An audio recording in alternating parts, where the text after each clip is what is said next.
Welcome back, class. Let's begin our discussion of Chapter 14 on psychological disorders. What we'll seek to understand during these series of lectures are the following. What does it mean to have a mental disorder? Defining and classifying disorders. Anxiety disorders, including GAD, panic, phobias, OCD, and PTSD. Mood disorders, including depression and bipolar disorder.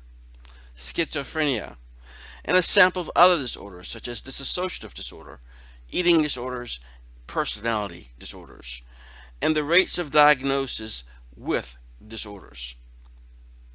So, why all the interest? Why learn about psychological disorders? Well, we're curious about them for the following reasons. Personal familiarity with psychological symptoms, knowing someone else with the disorder, hearing about how prevalent and socially devastating some disorders have become in society, and wanting to learn more about mental health and human nature.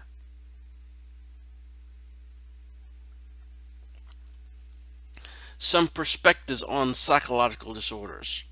Defining psychological disorders, thinking critically about ADHD, understanding psychological disorders, classifying psychological disorders, labeling psychological disorders, and then insanity and responsibility. Questions to keep in mind. How do we decide when a set of symptoms are severe enough to be called a disorder that needs treatment?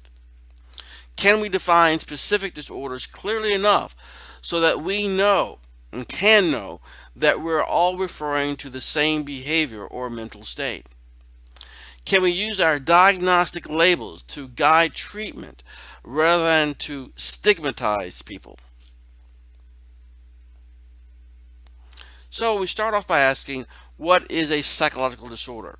Well, a psychological disorder is a significant dysfunction in an individual's cognitions or thoughts, emotions or feelings, or behaviors or actions. So a significant dysfunction in an individual's cognitions, emotions, or behaviors.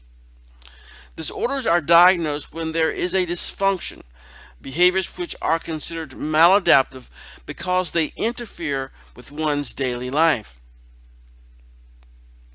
Disorders are diagnosed when the symptoms and behaviors are accompanied by distress or suffering. New definition of DSM-5: a disturbance in the psychological, biological, or developmental process underlying mental functioning. Let me clarify something real quickly here. Sometimes you hear the term disease, sometimes you hear disorder. We use disorder, okay, instead of disease because in a disease it is assumed that we have some sort of known causes to the particular issues at hand. However, a disorder, we are not quite sure what the causes are.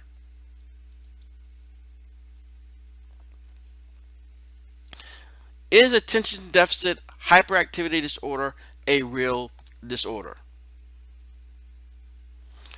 ADHD, impulsivity mixed with inattention and or hyperactivity, can include distractibility, disorganization, fidgeting, difficulty suppressing impulses, and impaired working memory. Is this a disorder? Is it deviant? Do some people have a level of inattentiveness, impulsiveness, or restlessness that goes beyond laziness or immaturity?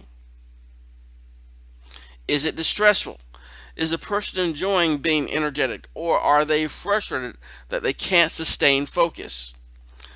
Is there dysfunction? Are there symptoms harmless fun, or do they negatively impact work and relationships? The answer to all three questions is yes. For some people, ADHD is a disorder, deviating greatly from the norm and causing significant distress and dysfunction. ADHD is overdiagnosed when the label is applied to children whose behavior may be a function of immaturity, culture, sleep deprivation, or other learning problems. ADHD is underdiagnosed, most frequently in girls with a primarily inattentive type of ADHD, when children are quietly trying to sustain focus but can't do it.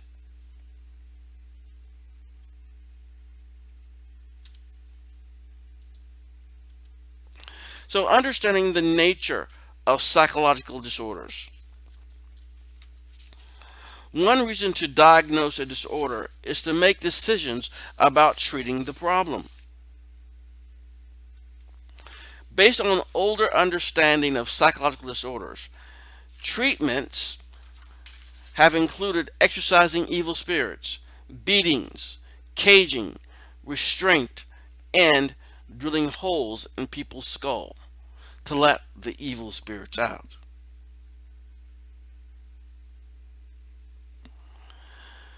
The term for drilling holes in the skull related to evil spirits was trephination.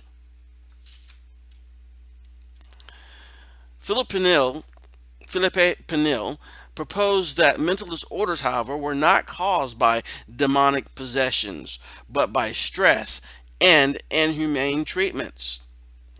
Pinel's moral treatment involved gentleness, nature, and social interaction. Pinel's interventions improved lives, but often did not effectively treat mental illness. But then,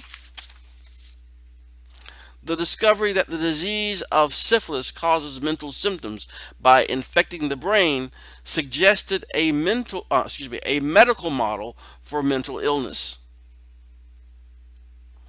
The medical model. Psychological disorders can be seen as psychopathology, an illness of the mind. Disorders can then be diagnosed, labeled as a collection of symptoms that tend to go together. People with disorders can be treated, attended to, given therapy, all with the goal of restoring mental health. The medical model also implies ideas about etiology, the cause of mental disorders. It is not always possible to determine the cause of a specific mental disorder, but in general, the assumption here is that the cause is physical and mental and not spiritual.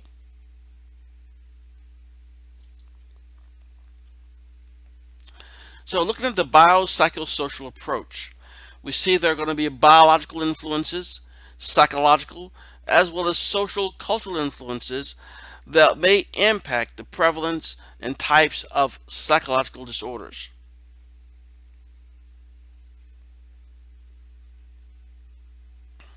Cultural influences on disorders. Culture-bound syndromes. Culture-bound syndromes are disorders which only seem to exist within certain cultures. They demonstrate how culture can play a role in both causing and defining a disorder.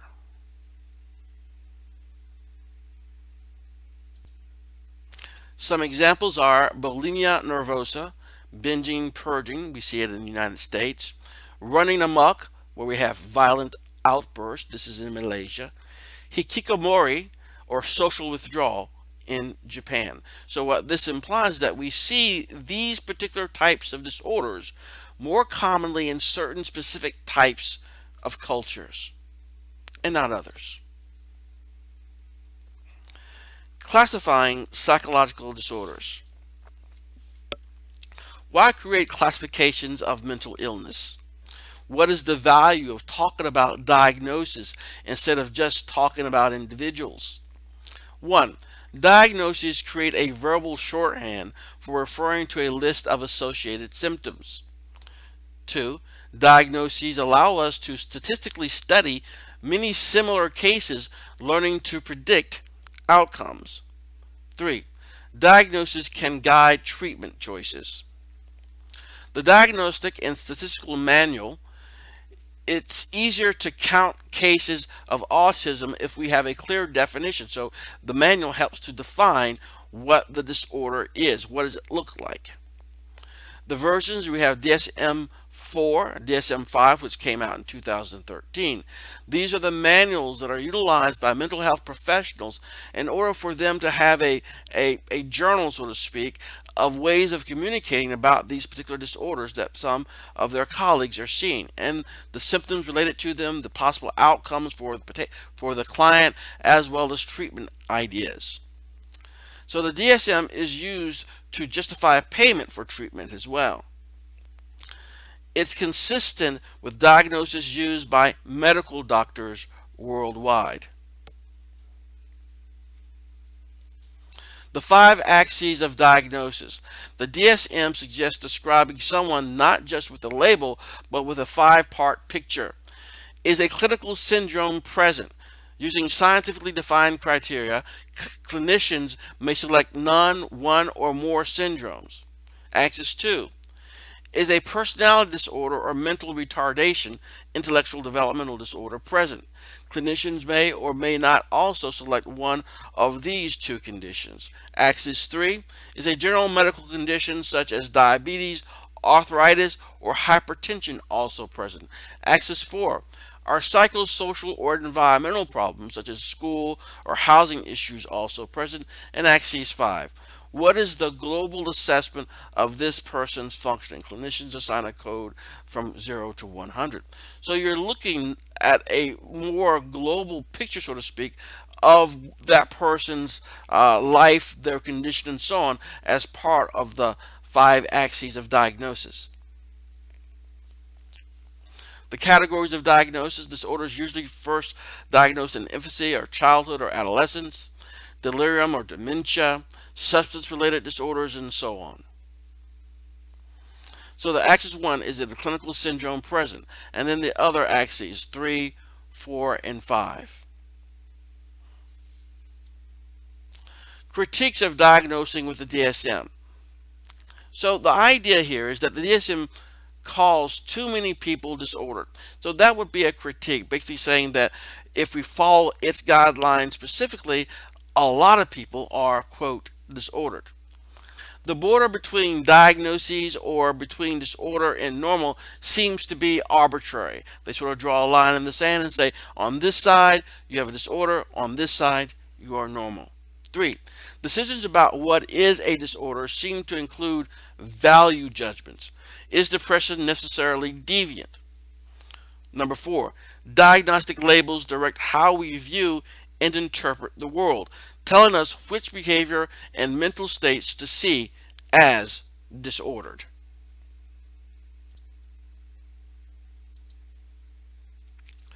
So this gets us to stigma and stereotypes. One of the reasons that some people have some sort of caution about providing labels to particular types of disorders, because it can be somewhat of a stigma associated with one's mental health. Many people think a diagnostic label means being seen as tainted, weak, and weird. However, these negative views or stigma come from unpopular cultural views of mental illness and not from the DSM. The DSM may contain the information to correct inaccurate perceptions of mental illness.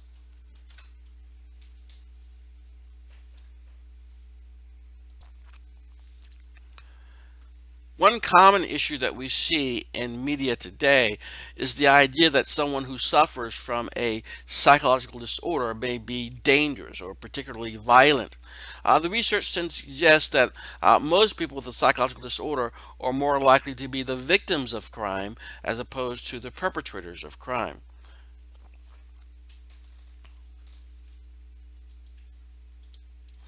Insanity and responsibility.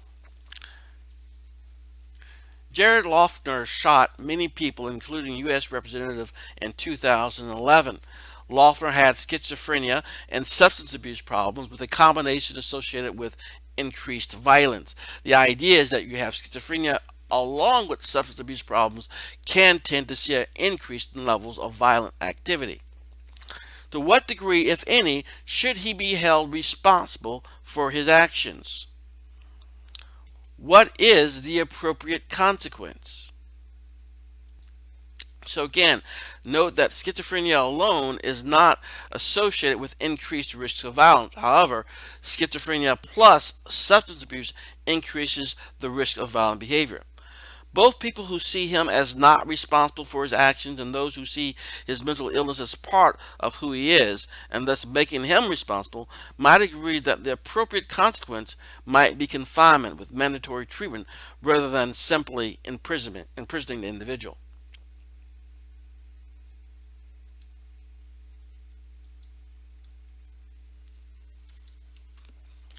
Anxiety disorders are self-protective risk reduction instincts in overdrive. Generalized anxiety disorder, painful worrying. Panic disorder, fear of the next attack. Phobias, don't even show me a picture of it. OCD, I know it doesn't make sense, but I can't help it. PTSD, stuck re-experiencing trauma. The causes of anxiety disorders: fear conditioning, observational learning, genetic or evolutionary predispositions, and brain involvement. So let's look at them more closely now.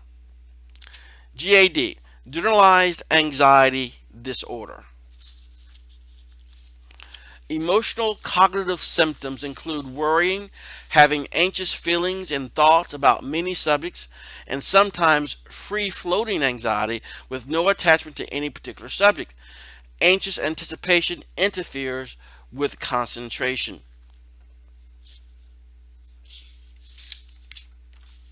Physical symptoms include autonomic arousal, trembling, sweating, fidgeting, agitation, and sleep disruption.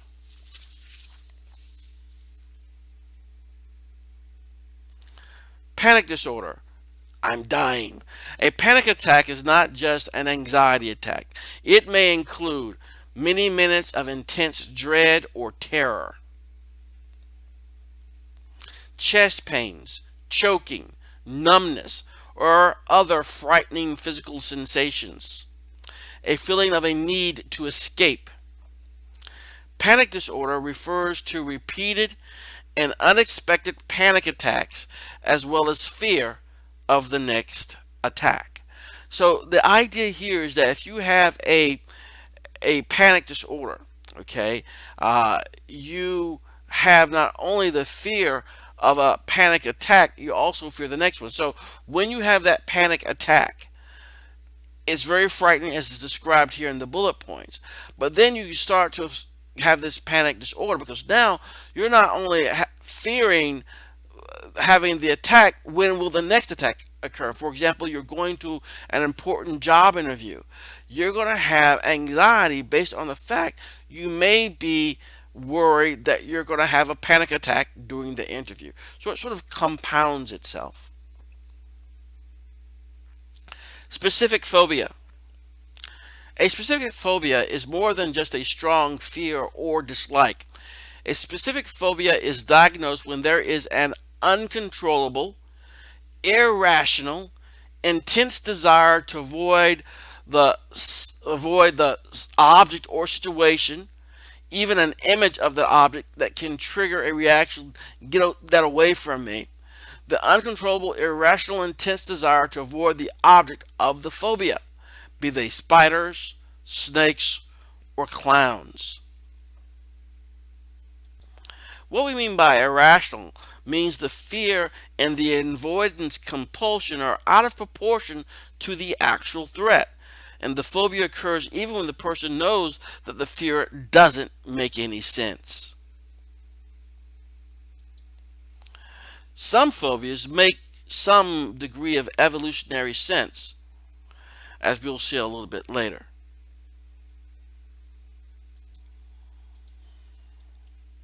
Some fears and phobias, which varies more, fear or phobias, what types, what does this imply?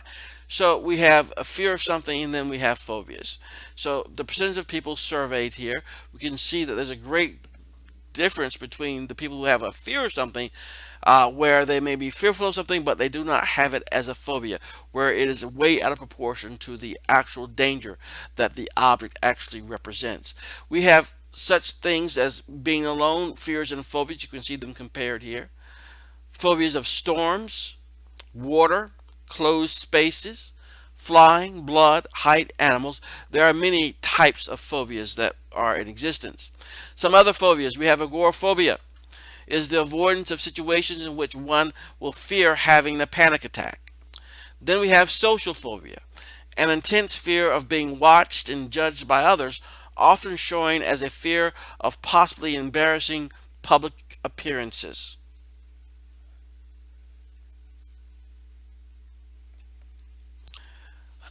Obsessive compulsive disorder, OCD. Obsessions are intense, unwanted worries, ideas, and images that repeatedly pop up in the mind. A compulsion is a repeatedly strong feeling of needing to carry out an action even though it doesn't feel like it makes sense.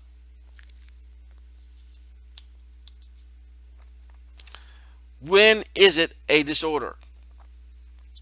Distress. When you are deeply frustrated with not being able to control the behaviors. Or dysfunction.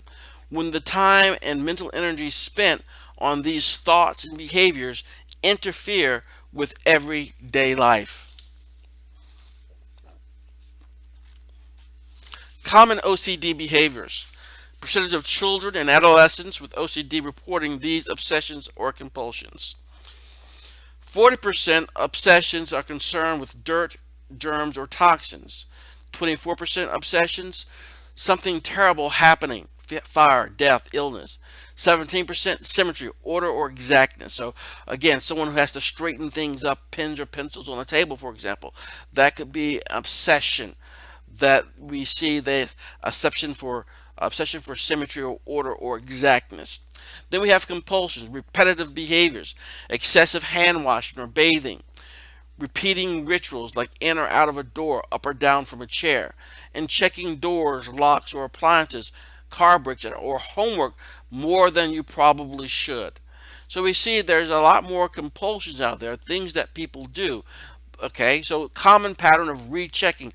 Although you know that you've already made sure the door is locked, you feel you must check it again and again. So we see some of these things pop up sort of like in the quote normal population, but at times for some individuals it can go over or leak over into the area of being somewhat of a disorder.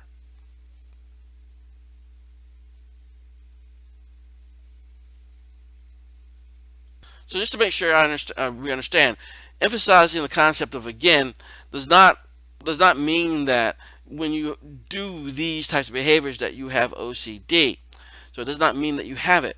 You are more likely to get a higher level of distress or dysfunction when you keep having these thoughts or behaviors, even when it makes no sense to you and you want to stop, but feel too much anxiety when you try to stop the compulsions and feel the obsessions are outside of your control. When it starts to take over a little bit, then you're sort of getting into the area that you may be developing this sort of disorder.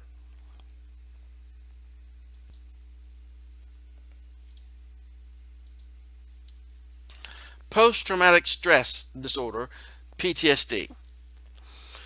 About 10 to 35% of people who experience trauma not only have burned in memories, but also 4 weeks to a lifetime of the following: repeated intrusive recall of those memories, nightmares and other re-experiencing,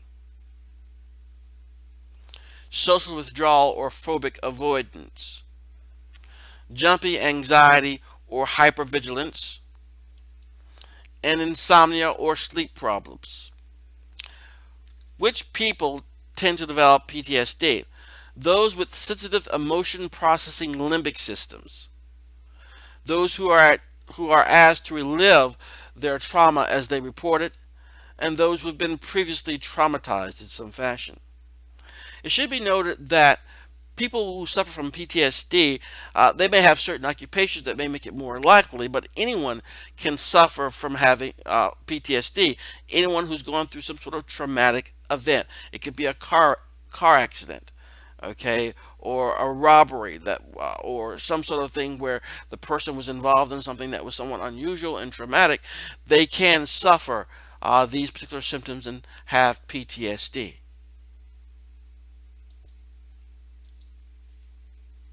So understanding anxiety disorder, the explanations from different perspectives. Genes predisposed to some fears.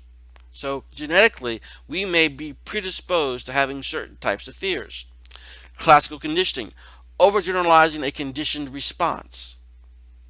Operant conditioning, rewarding avoidance. So you see something you're very uncomfortable with, you avoid it. Therefore, the stressful, anxiety-provoking thing is gone.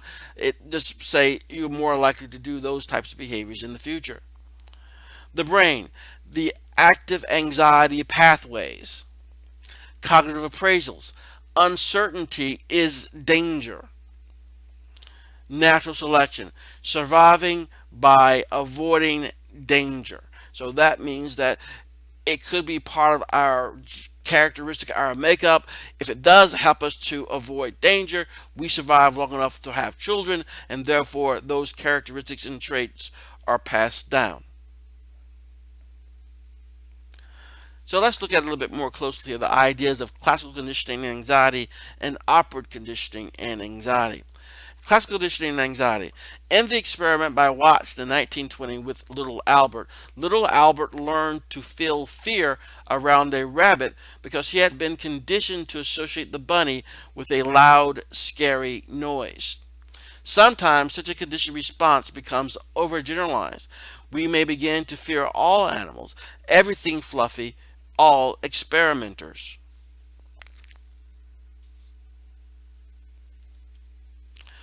The result is a phobia or generalized anxiety. Now let's look at operant conditioning. We may feel anxious in a situation and make a decision to leave. This makes us feel better, and our anxious avoidance was just reinforced. If we know we have locked a door but feel anxious and compelled to recheck, rechecking will help us temporarily feel better. The result is an increase in anxious thoughts and behaviors.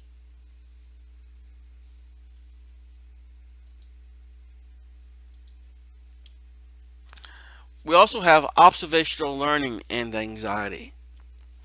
Experiments with humans and monkeys show that anxiety can be acquired through observational learning.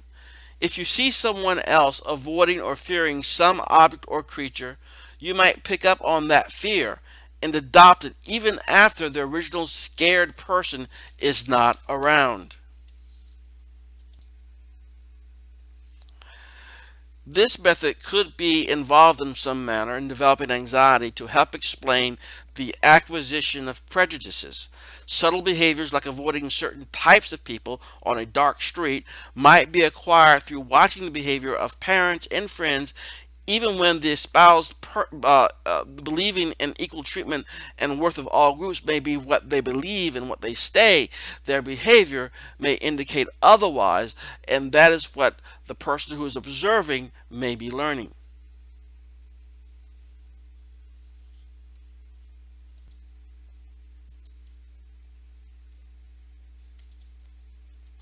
Cognition and anxiety. Cognition includes worried thoughts as well as interpretations, appraisals, beliefs, predictions, and ruminations. Cognition includes mental habits such as hypervigilance, persistently watching out for danger. This accompanies anxiety and PTSD. And anxiety disorders such as cognitions appear repeatedly and make anxiety worse. Biology and anxiety are genes. Studies show that identical twins, even raised separately, develop similar phobias, more similar than two unrelated people. Some people seem to have an inborn high-strung temperament, while others are more easygoing. Temperament may be encoded in our genes. Genes and neurotransmitters. Genes regulate levels of neurotransmitters. People with anxiety have problems with a gene associated with levels of serotonin, a neurotransmitter involved in regulating sleep and mood, which we've talked about several times already. People with anxiety also have a gene that triggers high levels of glutamate, an excitatory neurotransmitter involved in the brain's alarm centers.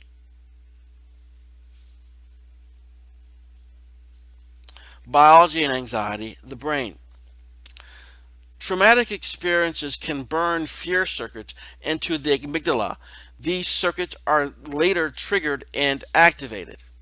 Anxiety disorders include overarousal of brain areas involved in impulse control and habitual behaviors. The OCD brain shown here, we have extra activity, which monitors our actions and checks for errors.